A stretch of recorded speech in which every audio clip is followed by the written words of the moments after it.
Si vous souhaitez faire parvenir à vos clients les dernières actualités de votre entreprise directement par mail, je vous propose de réaliser une newsletter sous Illustrator CS6. Donc la première étape va être évidemment de vous rendre dans le menu Fichier afin de créer un nouveau document. Vous pouvez alors renommer votre document newsletter par exemple, comme ceci. Et en dessous, vous allez pouvoir maintenant choisir le type de document. Si vous souhaitez par la suite imprimer votre newsletter, vous pouvez choisir un mode d'impression. Mais attention, il vous faudra alors impérativement choisir une valeur minimale de 300 pixels par pouce, ce qui est la valeur justement nécessaire à l'impression. Si vous choisissez plutôt d'envoyer directement cette newsletter par mail, et donc vous allez choisir un profil destiné au web, vous pouvez choisir ici la taille de votre choix parmi celles qui vous sont proposées. Je vais choisir par exemple 1024 par 768.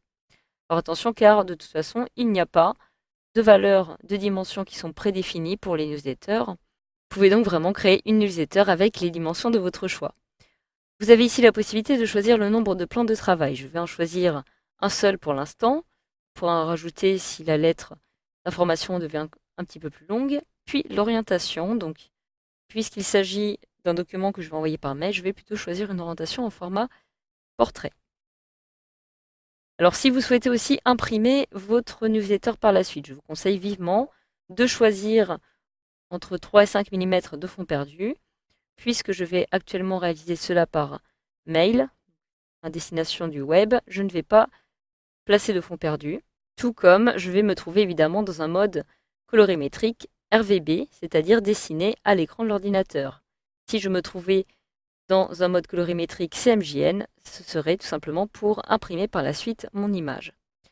En ce qui concerne la résolution, pour un écran, cela convient très bien, 72 pixels par pouce. Je vais pouvoir choisir par exemple un rendu plutôt moyen.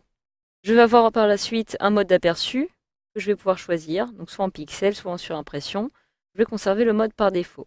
Une fois que j'ai paramétré tous ces éléments, je peux alors cliquer sur OK et je retrouve ici mon nouveau document qui est créé.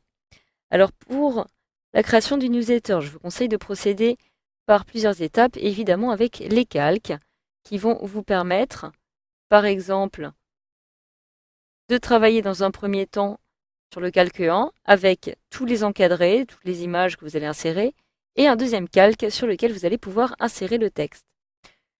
Donc je me place actuellement sur le calque 1, je vais pouvoir le renommer de cette façon, et le nommer par exemple encadré ou élément graphique comme vous le souhaitez.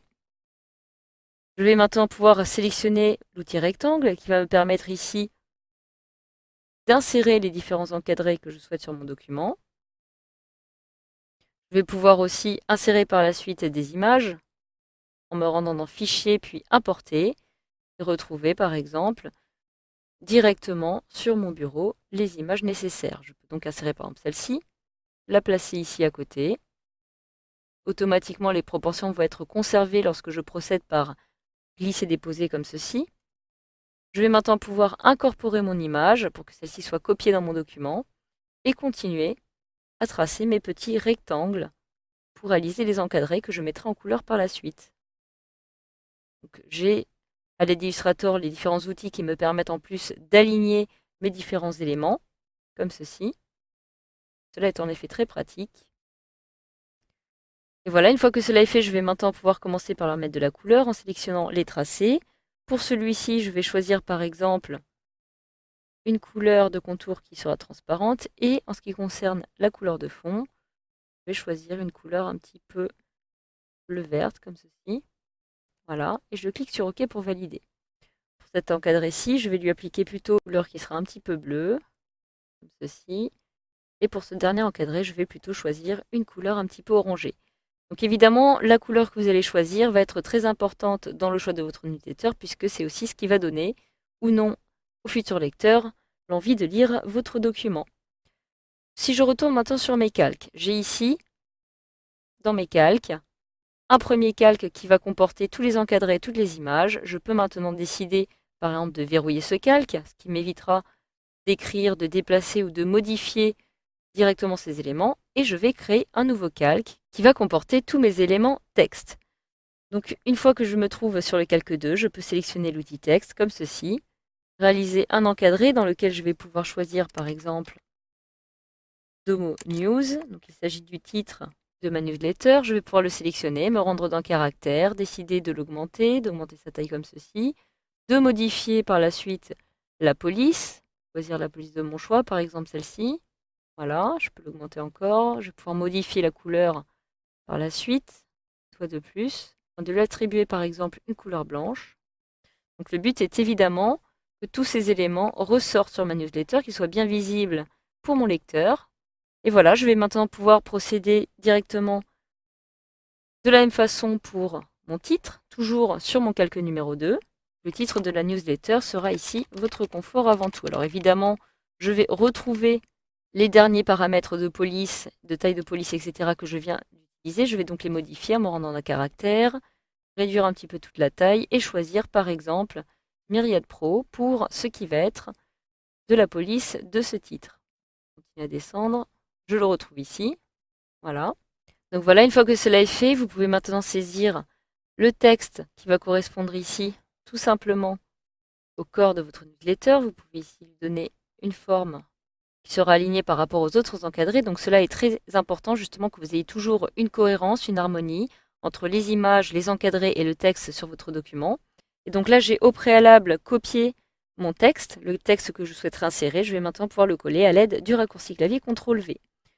Automatiquement, celui-ci apparaît avec les mêmes propriétés que j'ai utilisées pour mon caractère ou encore mon paragraphe. Donc vous pouvez aussi choisir de travailler par exemple avec des styles de texte, des styles de paragraphe que vous allez évidemment pouvoir appliquer au fur et à mesure. Vous pouvez aussi vous rendre dans texte puis option de texte captif afin de créer un certain nombre de colonnes. Par exemple 2. On peut avoir ici un petit aperçu. Je clique sur OK. Il m'est indiqué ici que j'ai du texte en excès, tout simplement parce que la police est trop grande. Je vais donc pouvoir la modifier.